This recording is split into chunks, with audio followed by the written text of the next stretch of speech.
因案要来举办的国庆晚会，第一届选到家人来举办。侨委会特别邀请到台湾的侨生参加邓丽君金曲歌唱比赛，第一名除了有10万块的奖金之外，阁会当伫国庆晚会来表演。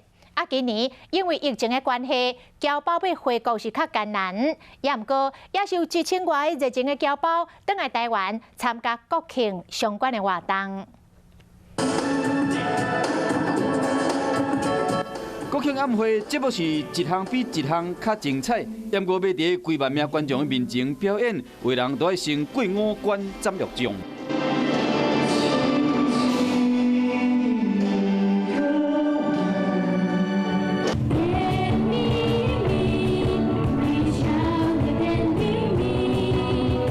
甲职业歌手比起来，当然差一截。不过演出真清新兼自然，而且清晰是一代歌后邓丽君的经典歌曲。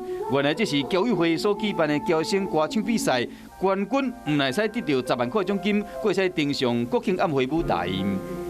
从海外呢有一个合唱的比赛，今年呢我们就改变成是在国内的侨生他们来演唱邓丽君的金曲歌曲的比赛。 今年是邓丽君过身25周年，因三兄邓中富听到因首枚歌曲继续伫少年人之间的传唱，心内非常的感动。还是那么耳熟能详，能唱得这么好，然后非常的欣慰。经典的音乐、经典的歌曲是永远会流传下去的。那的冠军到底是多一个？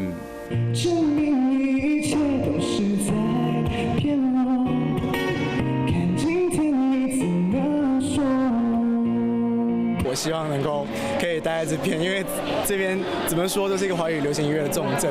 国庆有侨生到老热，当然冇海外回台侨胞。请委员长颁证纪念品。透早6点就来排队，变成头一个报道参加国庆的侨胞。就算今年回台湾的人数为估计5、6千人，敢若剩1500人，不过侨胞的热情不减。 也有侨委会有游览的补助3000块，鼓励大家等下台湾四界行行的，体会家乡的美好。